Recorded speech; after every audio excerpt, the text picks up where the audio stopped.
Üdvözlök mindenkit, és nagyon szépen köszönöm ezt a megtisztelő felkérést, és hát azzal kezdeném, hogy hogyan kerültem én a Debreceni Egyetemre. Hát jelentem, én mindig is itt voltam. A szüleim 5 éves vegyészhallgatók voltak a Kossuth Egyetemen, amikor én megszülettem, és hát mivel 5 évesek voltak, és a diplomára szükség volt, én pár hónapos koromban már a Debreceni Egyetem bölcsödéjében találtam magam, úgyhogy korán lettem a Debreceni Egyetem polgára, és hát onnan a Debreceni Egyetem óvodájába, és némi kitűrő után a Kossuth Lajos Gimnáziumba kerültem, ahonnan az orvosegyetemre, és hát az egyesülést követően visszatértem ide a Debreceni Egyetemre. Nekem a gyerekkorom valóban itt telt az egyetemen, és hát pont nem látszik a képen, de ott a sarokban volt valahol a biokémia tanszék, ahol az én édesapám dolgozott, és hát a nyarakat én itt pipettázással töltöttem, valószínűleg innen ered a labormunka iránti szeretettem, és amikor megunták, hogy szétpipettáztam a desztillált vizet, akkor átvittek engem a könyvtárba, vagy a botanikus kertbe, vagy éppen az állattani tanszékre, ahol én nagyon szerettem ezeket a kitömött állatokat nézegetni. Az egyetem után én nappali tagozatos PhD hallgató lettem a Parag professzor úr munkacsoportjában, akik akkor már lipidológiával foglalkoztak. Időközben megcsináltam a belgyógyászat és endokrin szakvizsgámat, és még a PhD évek alatt a Regensburg Egyetemen töltöttem egy évet, ami megerősített abban, hogy az anyagcsere betegségekkel érdemes foglalkozni. Nagyon érdekes és tanulságos egy év volt ez. 2006-ban Parag professzor úrtól átvettem a lipid szakrendelésnek a vezetését, azóta foglalkozok olyan betegekkel, akiknek a lipidanyagcserével valamilyen probléma van, magas a koleszterin vagy triglicerid szintjük, érelmeszesedésben szenvednek. 2019 óta a Belgyógyászati Intézetben lévő kis kutatólaboratóriumnak a szakmai irányítását is én végzem, és hát most május óta pedig az anyagcsere betegségek részleget vezetem, ahol nem csak lipid anyagcsere betegségekkel küzdő betegekkel, hanem diabéteses és elhízott, illetve más anyagcsere betegségben szenvedő betegekkel is foglalkozunk. Csak röviden megmutatnám itt ezt a gyönyörű Regensburgot, ahol ezt az egy évet eltöltöttem, és hát a PhD munkám egy része itt készült valójában. Nagyon hálás vagyok ennek a két professzornak, akik megerősítettek a lipidológia iránynak a fontosságában, illetve Asztanidis professzor úr bevezetett itt a genetikai vizsgálatok alapjaiba, ami ebbe az irányba, a veleszületett anyagcsere betegségek irányba terelt engem később. Ahogyan azt önök is tudják, a szív- és érrendszeri betegségek népbetegségnek számítanak, és ezeknek a betegségeknek számos kockázati tényezője van. Ezek egy része befolyásolható, másrésztről nem igazán tehetünk, hiszen az, hogy hány évesek vagyunk, vagy milyen a nemünk, az nem nagyon változtatható, viszont vannak olyan tényezők, amiket tudunk befolyásolni, akár életmód tényezőkkel, akár gyógyszeresen, és ide tartoznak a lipidanyagcsere zavarai is. Magasabb lehet az összkoleszterin szintünk, a triglicerid szintünk, vagy akár problémát jelenthet az is, hogy a jó koleszterin, a HDL koleszterin szintje alacsonyabb, vagy a HDL nem megfelelően működik.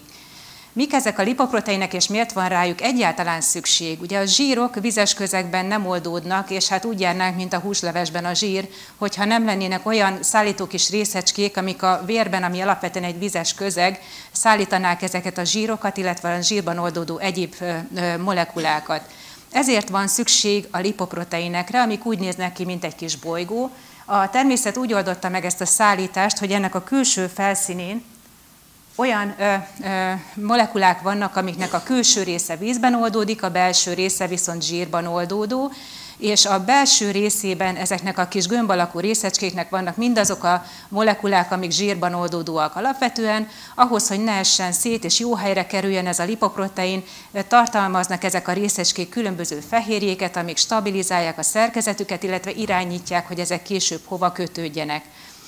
A lipoproteinek mind méretükben, mind összetételükben, mind sűrűségükben meglehetősen nagy eltéréseket mutatnak egymástól. Vannak nagyon nagyok, illetve vannak egészen kicsik, például ez a kisi, sűrű HDL részecske, ami annyira fontos az érelmeszesedés elleni védelemben, viszont ezek a nagyobb bacskák, ezeket rossz koleszterin néven szokták emlegetni, mivel ezeknek a magas szintje nem jó, hozzájárul az érelmeszesedés kialakulásához, ezért ezeknek a szintjét érdemes csökkenteni. És valóban érdemes, mert a sok kockázati tényezőnél az a helyzet, hogy nem jó az sem, hogyha túl sok van belőle, vagy túl kevés, vagy az sem, hogyha túl magas, vagy túl alacsony. Ilyen például a vérnyomás, ugye nem jó, ha nagyon magas a vérnyomásunk, de az sem, hogyha nagyon alacsony. Nem jó, hogyha nagyon elhízottak vagyunk, de az sem, ha valaki nagyon sovány. Vagy a vércukorral is ez a helyzet, a túl magas vércukorszint sem kedvező, de annak sem örülünk, hogyha valakinek nagyon alacsony a vércukra. A koleszterinre mindez nem igaz. A koleszterint bátran csökkenthetjük egészen alacsony tartományokba is, és tovább fog csökkenni a szív- és érrendszeri betegségeknek a kockázata. Ez egy általános tévhit, hogy a koleszterin, ha túl alacsony, akkor abból valami baj lesz, és ez igaz, hogy a koleszterin valóban egy építőköve számos hormonnak, az epesavaknak, a D-vitaminnak, és fontos a sejtmembránok felépítésében is, de fontos, hogy különbséget tegyünk a szérumkoleszterin szintje és a sejten belüli koleszterin szint között. Egy kicsit leegyszerűsítve azt lehetne mondani, hogy míg a szérumkoleszterin szint minél alacsonyabb, annál jobb, annál alacsonyabb lesz a szív- és érrendszeri kockázatunk, a sejten belüli koleszterin szinttel nem kell nagyon foglalkoznunk, mert azok a sejtek, amelyek ezeket a molekulákat termelik, például ezeket a bizonyos hormonokat, maguk is képesek koleszterin előállítására, tehát egyáltalán nem okoz gondot, hogyha a szérumban nincs olyan sok koleszterin, mert ezt maguk megtermelik, és valóban így van ez, most már látjuk, nagyon hatékony koleszterin csökkentő gyógyszerek vannak, és ezekkel tényleg nagyon le tudjuk csökkenteni a betegek koleszterin szintjét, és azt látjuk, hogy semmilyen egészségkárosodásuk nincsen. Nem fognak elbutulni, nem lesz szürkehályogjuk, nem történik semmi a májukkal, a hormonszintjeikkel, tehát emiatt nem kell aggódni, ez bebizonyosodott. Ez egy általános tévhit, hogy nem szabad nagyon lecsökkenteni a koleszterin szintet. Támogatja ezt az elméletet az is, hogy újszülött korunkban az LDL, ugye ez a rossz koleszterinnek a szintje egészen alacsony, 1 millimol per liter körüli, már pedig láthatjuk, hogy az újszülöttek egészen kitűnően működnek, növekednek, megfelelő a hormonellátottságuk, tehát nincs ezzel semmi baj. Amikor az civilizációs noxák elérnek bennünket, ami nagyjából a serdülőkorra tehető, amikor elkezdünk olyasmit is enni, amit nagyon nem kéne, megemelkedik az LDL koleszterin szintje, megduplázódik, és a felnőtt korban ez már a 3-4-szerese az újszülöttkori LDL értéknek, és egészen biztosan ez nem a fiziológiás tartomány, hanem annál jóval magasabb, és valójában az újszülöttkori értékre kellene valahol törekednünk. Általános tévhit az is, hogy a koleszterin szintről tehetünk, hogy annak magas a koleszterin szintje, aki sok szalonnát eszik, meg csokoládét, meg hamburgert, ilyesmit. Ez néha így van, hiszen az étrend azért valamelyes befolyásolja a koleszterin szintünket, de vannak kivételes esetek, amikor a koleszterin szint akkor is magas, hogyha valaki helyesen étkezik. Vannak olyan beleszületett betegségek, ahol már gyermekkortól az átlag populációhoz képest jóval magasabb koleszterin szint alakul ki. Ennek egy jó példája a familiáris hiperkoleszterinémia. Ez nem egy ritka betegség, nagyon sokakat érint, és arra gondoltam, hogy az előadás további részében az ezzel kapcsolatos információkat, illetve a saját kis klinikai kutatásaimat osztanám meg. Sok hasonló betegség van, de ez egy olyan gyakori kórkép és olyan nagy jelentőségű, hogy erről mindenképpen érdemes szót ejteni. Ez egy monogénes betegség, tehát egy génnek a hibája okozza magát a kórképet, és autoszomális dominánsan öröklődik, minden generációban megjelenik olyan családtag, aki valamilyen módon érintett ebben a betegségben. Hogyha van ilyen betegségünk, akkor a koleszterin szintünk, és ezen belül az LDL koleszterin, a rossz koleszterin már születéstől fogva jelentősen emelkedett, és ez a családra jellemző is. Az is jellemző, hogy mind a betegnek, mind a családtagoknak nagyon korán kialakul valamilyen szív- és érrendszeri betegségük, szívinfarktusuk, agyi infarktusuk, alsóvégtagi érszűkületük, és ezért a családnak a szűrése, illetve a családi história felvétele az rendkívül fontos, hogy kiderítsük, hogy erről a formáról van-e szó. Időnként külső megjelenési formája is van ennek a betegségnek, néha látható a szivárványhártyán egy ilyen sárgás-fehér gyűrű, amit arcus corneinek neveznek, és megjelenhet a szemhíjon, illetve az inak felett egy ilyen bőr alatti lerakódás, egy plak, ami tulajdonképpen koleszterint tartalmaz, ezt pedig xantómának vagy xantelazmának nevezik. De nem mindig látjuk ezeket a külső eltéréseket, ekkor tényleg csak a családi adatokra, a betegnek a laborvizsgálatára és a korai érszövődményekre támaszkodhatunk. Ezek pedig tényleg korán jelentkeznek, hogyha valaki a súlyosabb formájában szenved ennek a betegségnek, mind a két DNS szálon hordoz valamilyen mutációt, akkor olyan magas a koleszterin szintje, és annyira felgyorsul az élelmezésedés, hogy akár már gyerekkorban is kialakulhat szívinfarktus. Ha pedig az enyhébb formájában, a heterozigóta formában szenved valaki, ha nem megfelelő kezelésben részesül, akkor 30-50 éves kor között jelenik meg a szívkoszorúérbetegség, akár az első infarktus is. Hogyha valaki dohányzik, akkor az alsó végtagi érszűkület is lehet egy korai szövődmény, és a stroke kockázata is nő. A nyaki ereknek az érfali vastagsága már gyermekkorban vastagabb, mint az egészséges gyermekeké, és gyakori az aorta billentyűnek a szívben a szűkülete, tehát egészen egyértelmű elváltozásokkal jár ez a betegség, ezért a korai felismerés és a nagyon erélyes kezelés rendkívül fontos. A betegség oka, hogy károsodik az az útvonal, amivel a szervezet megszabadul ettől a kóros rossz koleszterintől, az LDL koleszterintől. Ez főként a májban történik, a máj sejteknek a felszínén vannak receptorok, amik képesek elkapni a keringésből ezeket a rossz koleszterin részecskéket. Ez a komplex bekerül a sejtbe, és ideális esetben maga ez a rossz koleszterin részecske ez lebontásra kerül, a receptor viszont akár 50 vagy 100 alkalommal is visszajut a sejtfelszínre, újabb LDL részecskéket köt meg, és ezzel szépen lecsökkenti a vérben a koleszterin szintet. Hogyha nem működik, nem termelődik, vagy rosszul köti meg az LDL-t, ez a receptorfehérje, akkor viszont feldúsul a vérben az LDL, nem tudunk tőle megszabadulni, és ez magas koleszterin szinthez vezet. Van még néhány olyan másik fehérje is, ami érintett lehet ebben az útvonalban. Nem igazán részletezném, de legalább 4 olyan fehérjét ismerünk, aminek a genetikai módosulása hasonló betegség megjelenéséhez vezet, és hogy honnan tudom, hogy a betegeimnek ilyen baja van, hát nagyon egyszerű. A vérvételt követően áttelefonálok a Balogh professzor úroknak, és megkérem őket, hogy végezzék el a genetikai vizsgálatokat, és így megkapom azt, hogy van-e ilyen betegsége ezeknek a pácienseknek, vagy nincs. Kétségtelen tény, hogy az esetek egy részében megmernénk esküdni, hogy erről a betegségről van szó. Kiköpött familiáris hiperkoleszterinémiás a beteg, és mégsem találjuk meg a genetikai eltérést. Ez sajnos előfordul, ezért olyan nehéz ez az orvosi munka, mert mindig vannak kivételek.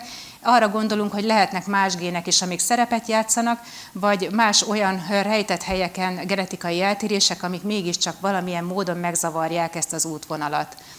Mindent egybevéve, tehát akkor kell gondolnunk familiáris hiperkoleszterinémiára, hogyha korai szívinfarktusa van a betegnek, ami nőknél 60 év, férfiaknál 55 év alatt alakul ki, magas az LDL koleszterin szintjük. Ez látszik egyébként akkor is, hogyha már lipidcsökkentő kezelésben részesülnek, hiszen nem olyan a hatékonysága a szernek, mint egyébként, illetve a családban halmozottan fordul elő szív- és érrendszeri megbetegedés, és az öröklésmenet ezt a jellegzetes autoszomális domináns mintázatot követi. Azt azért tudjuk, hogy dacára annak, hogy a betegek LDL koleszterin szintje valamelyest jelzi, hogy mekkora a kockázatok, számos más egyéb olyan tényező van, ami meghatározza, hogy egy adott betegnek lesz-e szív- és érrendszeri betegsége, vagy nem lesz.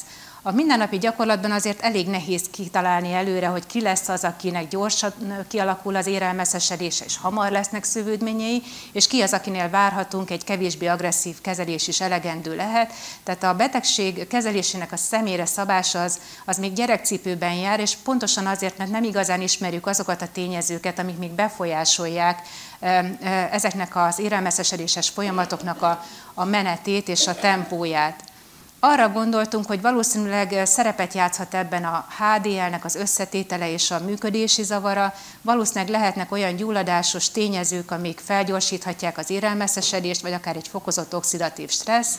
Maga a kezelés, amit alkalmazunk, is befolyásolhatja ezeknek a tényezőknek a meglétét vagy hiányát, illetve biztosan vannak olyan egyéb lipoprotein részecskék is, amik még beleszólnak ebbe az érelmeszesedéses folyamatba.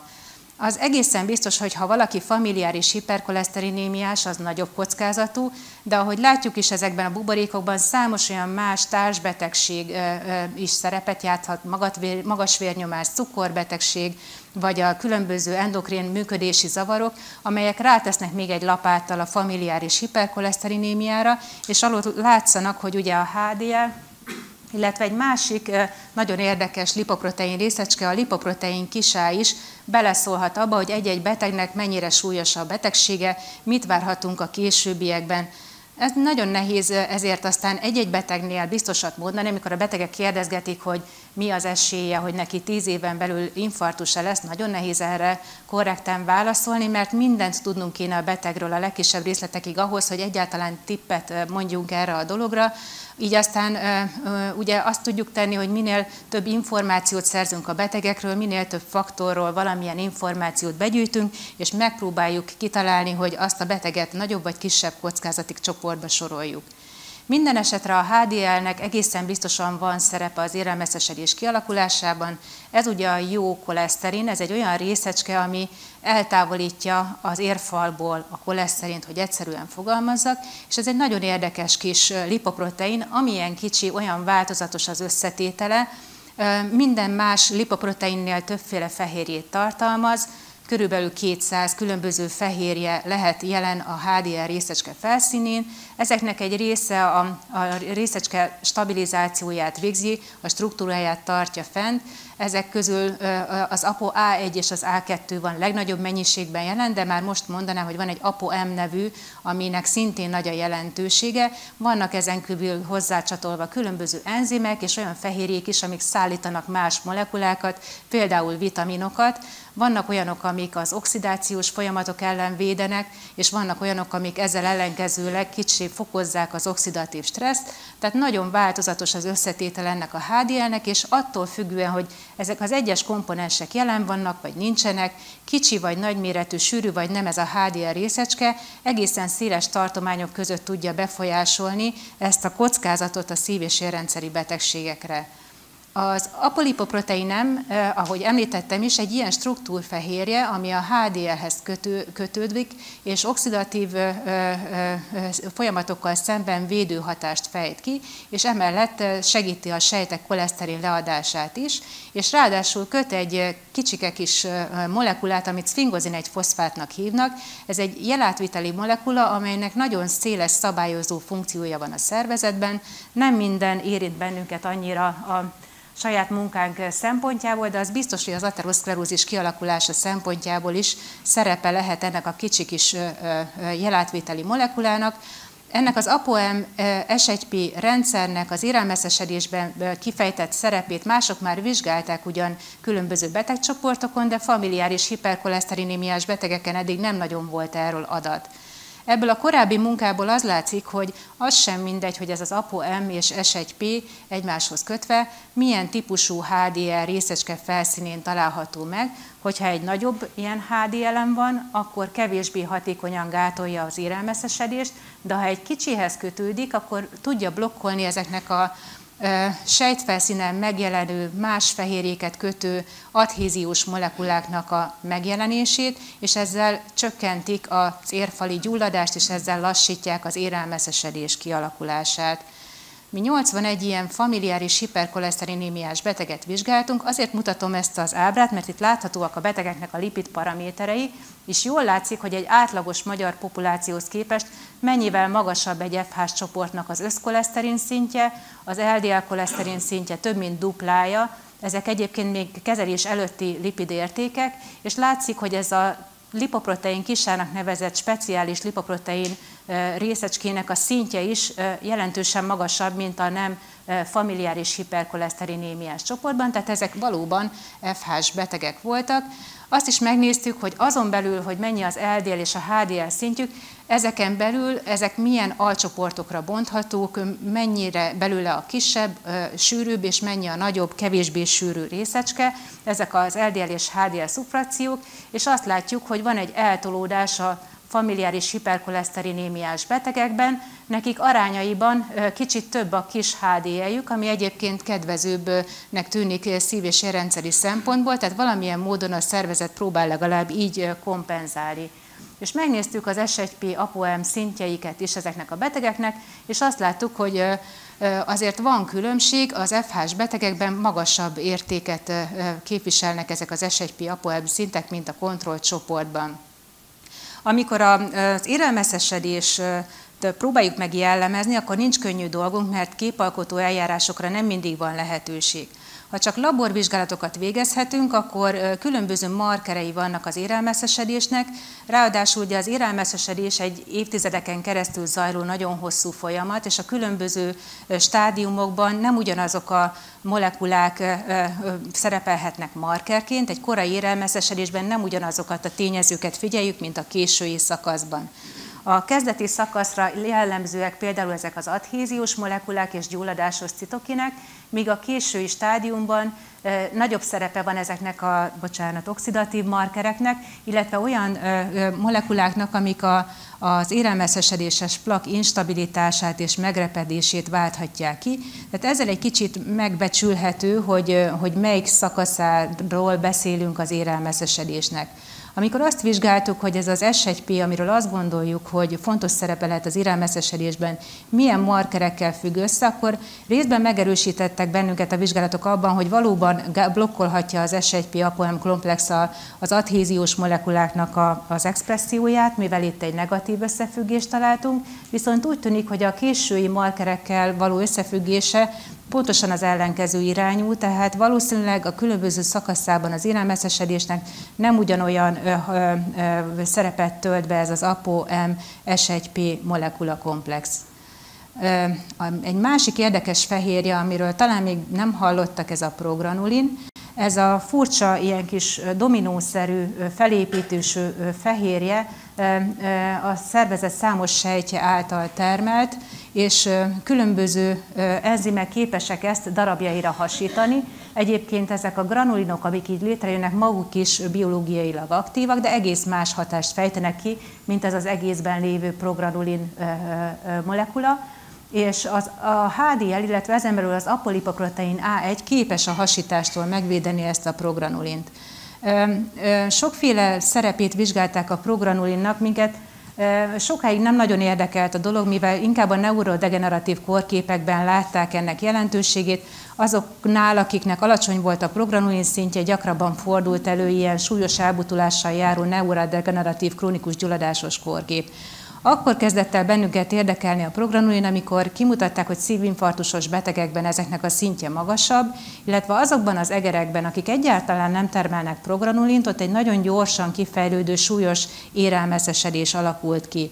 Ráadásul az is kiderült, hogy ez a progranulin a vérben a HDL-hez kötődik, ahhoz a HDL-hez, amit mi annyira előszeretettel vizsgálgatunk, és ráadásul egy TNF-alfa receptor blokkoló molekuláról van szó, ami egy gyulladásos folyamatokban kulcsszerepet játszó receptor. És hát amikor megvizsgáltuk a már említett familiáris hiperkoleszterinémiás betegeknek mindezen paramétereit, akkor azt láttuk, hogy vannak eltérések, de a progranulin szint, elnézést, egy kicsit elcsúszott ez a dia, a progranulin szint az egyáltalán nem különbözött a két betegcsoportban, ilyen típusú eltérést a vártak ellenére nem találtunk. Ez nagyon gyakran előfordul a klinikai kutatásokban, hogy szeretnénk valamit találni, de nem jön össze a dolog. Minden esetre legalább azt sikerült igazolnunk, hogy számos lipid paraméterrel azért mégiscsak összefügg a progranulinnak a szérum szintje. Az össz-HDL-el a familiáris hiperkoleszterinémiás betegekben egyébként nem, de amikor a szubfrakciókat vizsgáltuk, akkor azt láttuk, hogy a kicsi, sűrű HDL aránnyal mégiscsak összefügg, ami utal arra, hogy ezekhez a részecskékhez kötődhet talán a progranulin valójában tényleg a keringésben. És amikor a gyulladásos markerekkel való összefüggését nézegettük, akkor azt találtuk, hogy a TNF-alfával és ezzel az adhéziós molekulával, tehát a korai szakot jellemző gyulladásos markerekkel volt összefüggése ennek a progranulinnak, és ráadásul azokban a betegekben, akiknek már volt korábban infarktusa, ott mi is magasabb szinteket észleltünk, pedig ez nem egy akut infarktus volt, hanem egy korábban lezajlott betegség. Így arra gondolunk, hogy a progranulin valóban a kisebb HDL részecskékhez kötötten keringhet, hozzákötődik a TNF-alfa receptorhoz, és a jeletvételi mechanizmusokon keresztül gátolja a sejtfelszíni adhéziós molekuláknak a megjelenését az érfalnak a sejtjein, és ezzel az érfali gyulladást képes blokkolni. Úgy gondoljuk, hogy amikor ezekben a betegekben valamilyen károsodás éri az érfalakat, akkor beindul egy protektív mechanizmus, és a progranulin ebben kulcsszerepet játszhat. Hát, hogy a miokardiás infarktusos betegekkel mi a helyzet, azt tervezzük vizsgálni FH-s akut miokardiális infarktuson átesett betegeken. Ahogy említettem is, ezeket a betegeket azért nagyon korán, nagyon agresszíven kell kezelni. Most nem térnék ki, bár nagyon szeretek beszélni arról, hogy kell ezeket a betegeket jól kezelni, milyen típusú gyógyszereket kell nekik adni. A statin típusú gyógyszerek általában már gyermekkortól kezdve szükségesek, és ezt, hogyha nem elegendő hatékonyságú, akkor ezetimibadásával egészítjük ki. Nem beszélnék róla részletesen, de van egy nagyon érdekes új molekulacsoport, amit koleszterinszint csökkentésre alkalmazunk. Ezeket szubkután injekció formájában adagoljuk, és nagyon jelentős koleszterin csökkentő hatással bírnak. Megjelenne egy külön előadást ezeknek az ismertetése. Óriási fejlődés van az utóbbi években a lipidcsökkentő terápiák terén. Ezek a PCSK9 gátlók átrajzolták ezt a familiáris hiperkoleszterinémia terápiát. De ha ez sem elegendő, akkor van még egy lehetőségünk, el tudjuk távolítani a keringésből a koleszterint, méghozzá ilyen extrakorporális kezelési módszerekkel, LDL-aferezis kezeléssel. Természetesen ez csak a nagyon súlyos betegek számára javasolt módszer. Látszik, hogy a nagyon agresszív kezelés mellett is még igen magas lipidszintekkel bíró betegek esetén támogatják ezt financiálisan. Akiknél viszont szükség van rá, itt a szomszédban, a Művese épületében tudunk ilyen kezelést végezni. Valóban hasonlít egy kicsit az eljárás a művese kezeléshez. A beteg két könyökvénáját használjuk, és az egyiken eltávolítjuk a beteg vérét, adunk hozzá alvadásgátlót, különben ugye az egész csőrendszer bealvadna, és ezt a teljes vért átvezetjük egy oszlopon. Ebben az oszlopban picike gyöngyök vannak, amik negatív töltésűek, és ezek képesek megkötni a pozitív töltésű rossz koleszterin, LDL koleszterin részecskéket.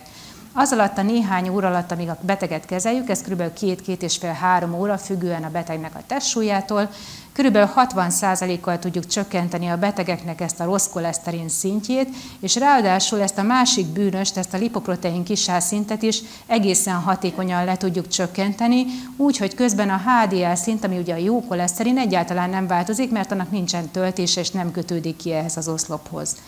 Ez egy nagyon hatékony eljárás, viszont a keret, hogy hány beteget kezelhetünk ezzel a módszerrel, az meglehetősen limitált, és így összesen 12 beteg talán részesült nálunk ebben a kezelésben. Minden esetre, hogy nézegettük ezeket a betegeket itt a kezelés során, nagyon sok minden felmerült bennünk. Ezek érbetegek, és arra gondoltunk, hogy vajon befolyásolja ez a kezelés ezeknek az egyéb pro- meg antiaterogén fehérjéknek a szintjét a kezelés során, és az egyik ilyen fehérje, amire kíváncsiak voltunk, azt úgy hívják, hogy kemerin.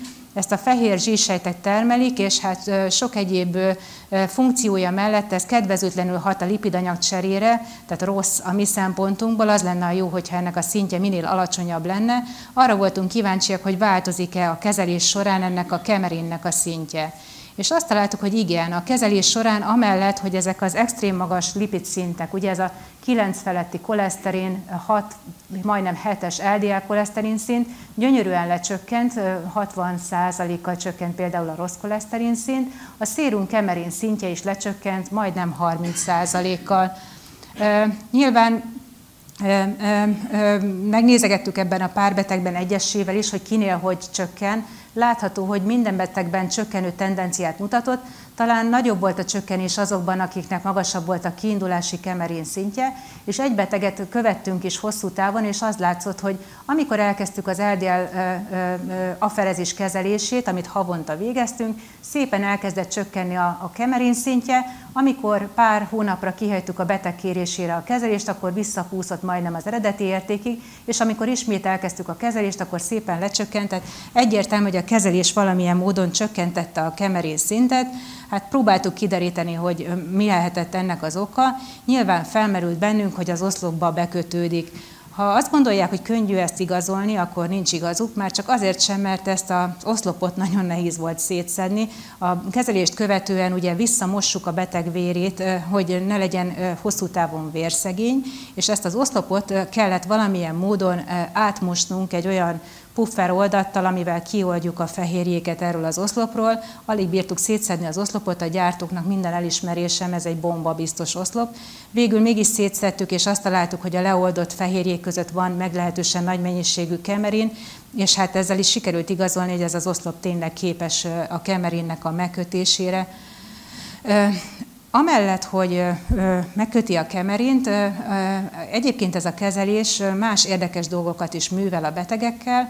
Ugye említettem, hogy ezek a frakciók, az LDL és a HDL további alfrakciókra osztható, és amikor azt vizsgáltuk, hogy az LDL, a rossz koleszterin részecskék közül hogyan változott a méretarányuk és a sűrűségarányuk, akkor azt láttuk, hogy az egyébként kedvezőtlen picike LDL részecskéket, amik itt ilyen pirossal vannak jelölve, azoknak az aránya a kezelést követően nagyon szépen lecsökkent. Ugye itt a kéktől pirosig vannak, illetve a sárgától a pirosig vannak az LDL részecskék. A görbe alatti terület csökkenéséből látszik, hogy milyen nagyon lecsökkent a rossz koleszterin szintjük, de ezen belül az is látszik, hogy ez a kicsiket jobban eltávolítja ez a kezelés, mint a nagy LDL részecskéket. Ez azért jó, mert a kicsi LDL részecskék azok hajlamosabbak az oxidációra, és sokkal jobban szerepet játszanak az érrelmeszesedésben. Néztük, hogy egy másik fehérjével, az afaminnal mit művel ez a kezelés. Ez azért érdekes ez a fehérje, mert ez köti az E-vitamint, ami ugye egy erős antioxidáns hatású részecske. Ez nem is egy molekuláról van szó, hanem összesen 4-ről, vagy ha úgy tetszik 8-ról. Mi az alfa és gamma tokoferol szinteket mértük, ami a két leggyakoribb változat. És azt találtuk, hogy ennek az afaminnak, ami ugye E-vitamin kötő fehérje, a szintje alig-alig csökkent a kezelés során, és valóban, amikor ugyanezt az oldásos vizsgálatot elvégeztük, nem is találtunk az oszlopon megkötött afamint. Ugye kérdés, hogy mi történt a tokoferol szintekkel? A vérnek az össz-E-vitamin tokoferol szintje jelentősen csökkent, viszont ez annak köszönhető, hogy ugye nagyon sok LDL-t is eltávolítottunk, és azért a tokoferol, az E-vitamin nem csak a HDL-hez kötődik, hanem az LDL-hez is. Hogyha azt kivonjuk a keringésből, akkor nyilván az E-vitamin a szintje is csökkenni fog. Ha viszont azt vizsgáltuk, hogy az egységnyi megmaradt koleszterin szintre milyen az E-vitaminnak a szintje, akkor azt találtuk, hogy ez azért kedvező irányba változott, tehát a megmaradt lipoprotein részecskéken arányosan több E-vitamin foglalt helyet a kezelést követően, mint azelőtt, tehát összességében az E-vitamin forgalom szempontjából is kedvező ez a típusú kezelés. És kérdezhetik, hogy mennyire gyakori ez a betegség, kell-e Magyarországon ezzel egyáltalán foglalkozni.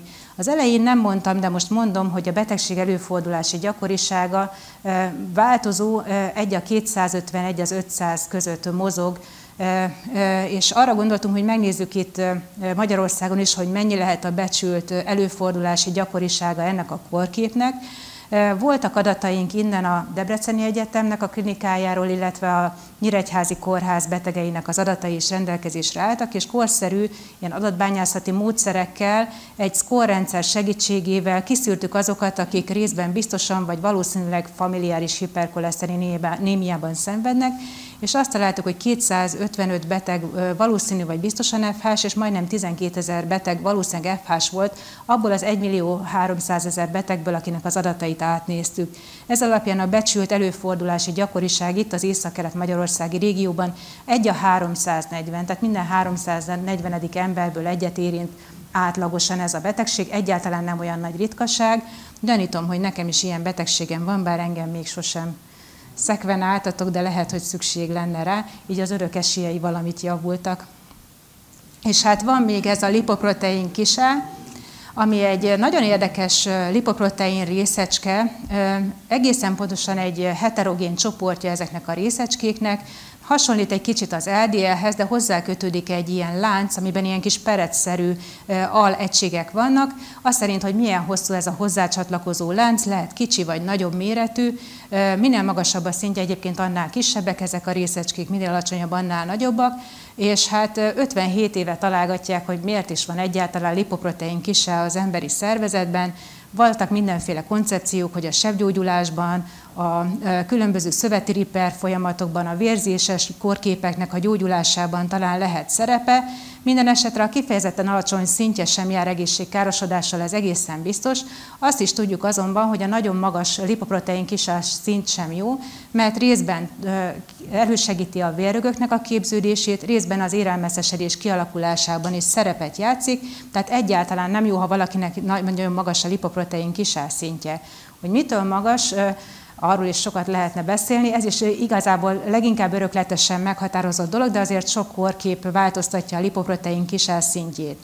Ahogyan korábban már láthatták, a mi kis familiáris hiperkoleszterinémiás betegeknek is magasabb volt a lipoprotein kisál szintje, de hogy ezt igazoljuk egy nagyobb betegcsoporton, a Debreceni Egyetem majdnem 600 000 betegének a adatait feldolgozva megnéztük, hogy valóban így van ez egy nagyobb betegcsoporton is, és hát igen, azt találtuk, hogy a FH-s betegeknek lényegesen magasabb a lipoprotein kisál szintje, és megigazoltuk azt az irodalomban egyébként már megtalálható tényt, hogy minél magasabb valakinek a lipoprotein kisál szintje, annál nagyobb eséllyel alakul ki szív- és érrendszeri szövődmény.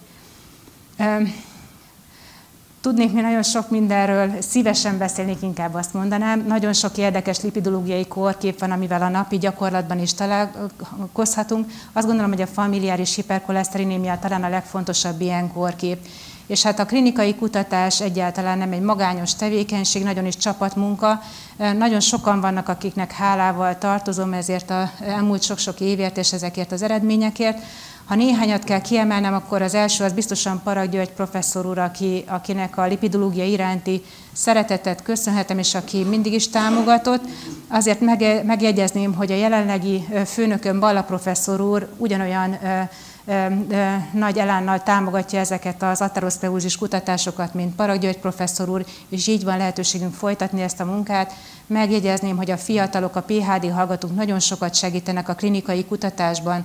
Nem tudnék semmit csinálni a labor háttér nélkül, a mi kutatólaborunk és az összes többi kooperáló intézetnek a segítsége nélkül, és hogyha már így adódott, hogy ma ketten adunk elő, akkor most szeretném megköszönni a Balogh István professzor úrék munkáját, akik nagyon-nagyon nagy támogatást nyújtanak a klinikai kutatásainkban. És hát nem emlegettem itt a családomat, az én édesapám a biokémia tanszéket vezette, sajnos már nincs köztünk, és édesanyám is vegyész, tehát azt gondolom, hogy nekik óriási szerepük van abban, hogy én ezt a pályát választottam, és hogy a kutatás az a mai napig ennyire fontos az életemben. Nagyon szépen köszönöm a figyelmüket.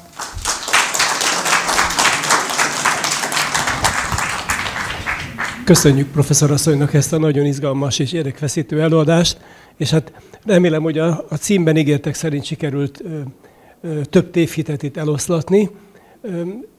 Adnék lehetőséget a jelenlévők számára, hogy kérdezzenek, de mielőtt kérdezhetnek, eszembe jutott valami az egyik megjegyzéssel kapcsolatban, amikor azt mondta a professzor asszony, hogy hogyha neki valószínűleg van ilyen betegség, akkor ezzel a mi esélyeink itt a teremben javultak. Na most ezzel kapcsolatban van egy matematikus történetem.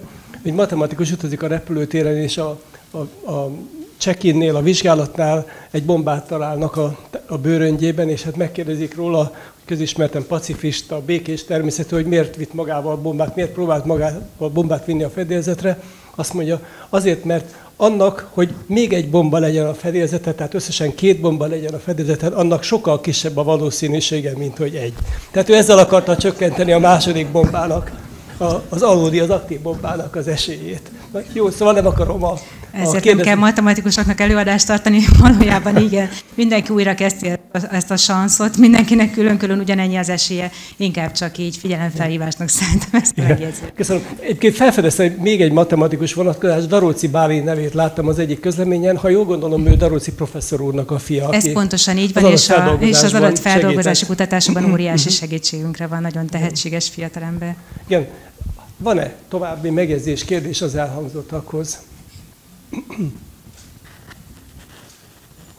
És professzor úr, a szép előadáshoz, és az a PCSK9 kapcsán, tehát hogy az inhibitor nagyon fontos új szereplő a terápiában, és ugye itt akkor 2%-ban oka is, ugye, úgy tűnik a familiáris hiperkoleszterinemiának, hogy ugye az egy gain of function, tehát az nyilván olyan mutáció, amelyik gyorsabban bontja le az LDL receptort.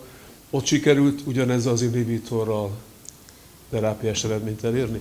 De nem biztos, hogy az inhibitor, amit használnak, az ezzel a mutációs variáns ellen is működik. Tehát értő, hogy mire gondolom. Teljesen tehát, jogos a kérdés, és túl kevés a tapasztalat még ahhoz, hogy erre tudjak válaszolni. Nagyon kevés olyan nagy vizsgálat volt, ahol PCSK9 gátló hatékonyságot úgy vizsgáltak volna, hogy ahhoz korrekt genetikai vizsgálatokat végeztek. volna. Igazából ugye a PCSK9 gátló eleve nem csak familiáris hiperkoleszterinémiára alkalmazott kezelés, hanem egy általános koleszterin csökkentő megoldás. Nincsen olyan kutatási adat, ahol korrekten felmérték volna a genetikai hátteret, és megvizsgálták volna korrekten a PCSK9 gátló hatékonyságát. Kellene, és azokban az esetekben, ahol nem hatékony ez a típusú terápia, és van ilyen eset, mi is találtunk ilyet, ott mindenképpen érdemes megnézni ennek a hátterét. Egyébként pont a mi esetünkben nem a PCSK9 gátlóval van probléma, hanem úgy tűnik, hogy a kötőhelye a LDL receptoron ott van egy olyan eltérés, ami a PCSK9 bekötődést befolyásolja. De ez egy teljesen jogos felvetés. Köszönöm szépen. Van-e további kérdés, megjegyzés? Galuska professzor úr. Gratulálok az előadáshoz. Itt a receptor, ugye az utolsó mondatokban is elhangzott, az LDL receptor, és az, hogy a májnak ebben döntő szerepe van. Most melyik májsejt típusról, a poligonális sejtek, vagy a Kupfer sejtek funkciója ez? Mert ugye ezek a sejtcsoportok in vivo megjelölhetők is, az állapotuk az ellenőrizhető, tehát nyilvánvaló, hogy a máj funkció, illetve a májsejtek állapota döntően befolyásolhatja az LDL szintet. Ez egészen biztosan így van, hiszen a májbetegek többsége valamilyen másodlagos lipidanyagcsere eltérést szenved. Egyébként a Kupfer-sejtek ebben nem játszanak érdemi szerepet, tehát nem róluk van szó, de egyébként a mindennapi klinikai gyakorlatban nézegetjük a máj funkcióját a betegeknek természetesen, részben azért, hogy kiderítsük, hogy egy ilyen szekunder formáról van-e szó, másrészt pedig örök a kérdés, hogy tönkreteszik a lipidcsökkentő gyógyszerek a májat, zárójelben megjegyzem, hogy nem, de hogy a betegek aggodalmait eloszlassuk, mindig nézzünk májfunkciós paramétereket is, és egyébként a kezelés ezt nem befolyásolja lényegesen, de teljesen igaz a megjegyzés. Köszönöm szépen. Köszönöm én is. Köszönöm a választ. Egy utolsó kérdés, esetleg, ha még van megjegyzés, de nem kötelező, hogy legyen. Lehet, hogy ez volt az utolsó kérdés. Még egyszer nagyon szépen köszönjük ezt a előadást.